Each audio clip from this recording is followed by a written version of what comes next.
the minister has blamed everybody except himself. Right? I don't even think he understands the fundamentals of what is going on here. आप प्रश्न क्या है आपका? आ रहा हूं sir ये मैं क्वेश्चन को सेटअप कर रहा हूं. प्रश्न पूछते हैं.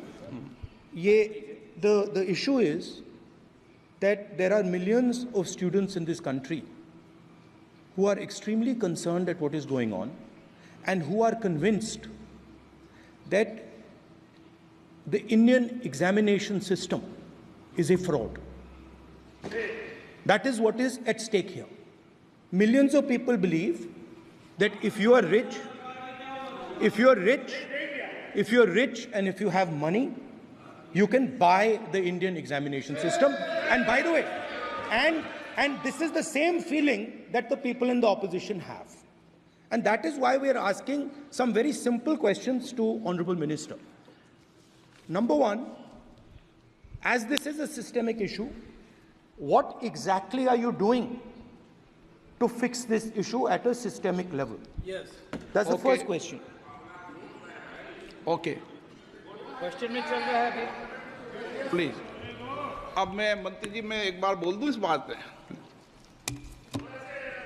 चलो मंत्री जी आप शॉर्ट में जवाब दो, फिर मैं बोल ही देता हूं. आज आप शॉर्ट में जवाब देना. अध्यक्ष महोदय, मेरे जो शिक्षा है, मेरे जो संस्कार है, मेरे जो सामाजिक जीवन है, मेरे को मेरे राज्य की, मेरे सूबे की जनता की स्वीकृति मिली है. मैं किसी की, मेरे बौद्धिक और मेरे संस्कार की सर्टिफिकेट मेरे को सारी सदन में किसी से नहीं चाहिए.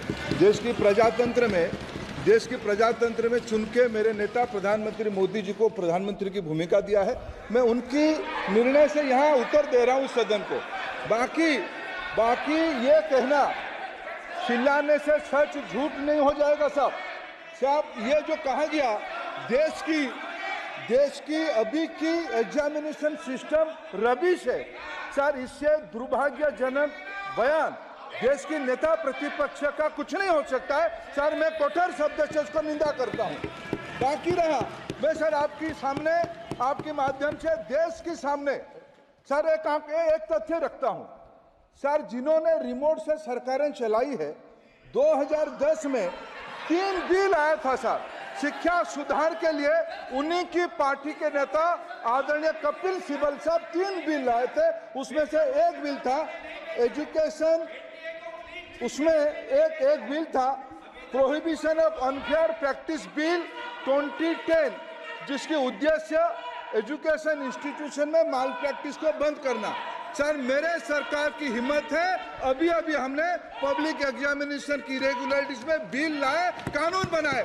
क्या मजबूरी था कांग्रेस पार्टी की, क्या मजबूरी था नेता प्रतिपक्ष की? उन्होंने उस बिल को उल्टा किया, किसके दबाव में उल्टा किया? क्या निजी मेडिकल कॉलेज की दबाव में, उनकी घूसखोरी की दबाव में उन्होंने उस बिल को उल्टा किया था? सच सुनने की सामने नहीं है.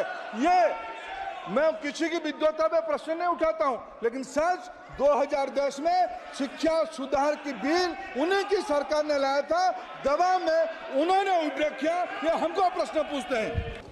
There was a special drive phase 1 and a special drive phase 2. Special drive phase 1 was in 17. Special drive phase 2 has been implemented in 23. Till July of 24, that is this month, 15th, 6,294 applications for withdrawal have been filed before the various courts. Now, specifically on ease of doing business, a lot of steps have been taken, nearly 11 steps which have been given in the written reply. So, nearly 11 steps have been taken which were mentioned worthy, which are being specifically said in the reply. But most importantly, decriminalization of 63 major offences. एक minute माननीय सदस्य, बैठे बैठे प्रश्नकाल में नहीं बोला जाता है, टिप्पणी नहीं की जाती, ठीक है ना माननीय मंत्री जी? So 63 offences have been decriminalized, and as a result of which companies today are able to carry on their functions without the worry of compliance. there was a central processing center which has been set up so that specified non-STP reforms can also be, forms related questions can also be taken up. So the most important part of this is zero fee for incorporation has been brought in for companies with authorized capital of up to 15 lakhs, meaning small companies which have small capitals with which they start their business, there is no fee charged. These are as a matter of ease of doing business, other than simultaneously acting on reducing the pendency in the courts. Therefore, this question which relates to ease of doing business and also reduction of pendency has both sides on which the minister is trying to answer. So the most important question which Sri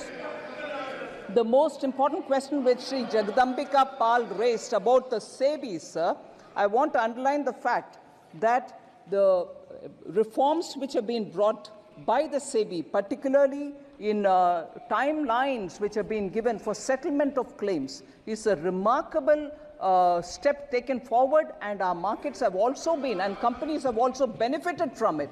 In fact, we are far ahead of the very many other countries where companies law operate. They are still not able to settle claims within even T+6, T+5 or T+4. We have even come to T+1, which is effectively being run today.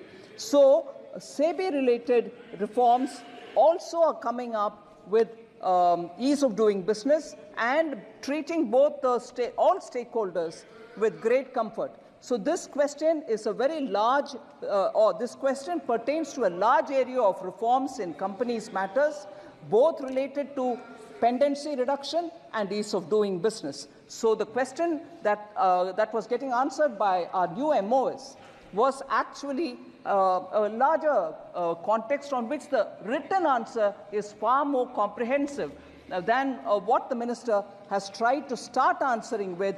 But new ministers will take a bit of while, but for us to listen to them, all of us, I would request all of us to kindly accommodate their attempt to answer. Shri Shashi Tharoor ji. Mr. Speaker, the Honourable Minister has given us a kind of laundry list of initiatives, but she's overlooked a very crucial issue, sir, which is that 67% of the pending litigation cases relating to insolvency have exceeded the 270-day time frame, precisely because there has been no attention paid to the staffing levels of the NCLAT, sir. For example, all the southern states, all 5 southern states and 2 UTs, we have 1 NCLAT in Chennai. And there, sir, according to a media report, the bench has 1 stenographer who doubles up as PA to the technical member, and the registrar sits in Delhi. Sir, this is a preposterous situation. What I would like to ask the Honourable Minister is, what is she doing, what is the ministry doing about giving some attention to the staffing crisis facing the NCLATs, and in particular for the southern states? Would she be willing to consider a separate NCLAT for a state like Kerala, where our cases are pending for so long, sir? Thank you, Mr. Speaker. Manya Mantri. Sounds very interesting to say I've given a laundry list, but we have done so many reforms, so we need to list it all. And I appeal to the honourable member to read it so that he can differentiate between a typical laundry list and a list of actions taken for reforming the process. Honourable Member Shashi Tharoor should actually differentiate between a laundry list and the list of reforms undertaken by us. So with that said, sir, and with that said, I quite agree with the Honourable Member. Staffing and filling up the vacancies of NCLT and NCLAT is a challenge which we are trying to meet. We are certainly conducting periodically interviews and also advertising for positions and working with the Supreme Court so that we get the right members to appoint them in the various company law tribunals. Yes, it is the truth that there is only one NCLAT, and that is located in Tamil Nadu. I'm sure for now at least, the southern states would find that it is not located in the north and it is in Chennai, and therefore for now at least NCLAT in Chennai would serve the purpose. However, I do appreciate that we need to have greater number of appellate tribunals, but this is not something which I can just do. Oh, sir, my mic is off. So it's not only the opposition members' mics which are getting off, even mine is off, if that satisfies you. Sir, but my answer is not complete. NCLT, both NCLT and NCLAT appointments are being taken up seriously by all of us. We are trying to fill it speedily. Let me assure the member that filling up these positions are happening with greater sense of urgency.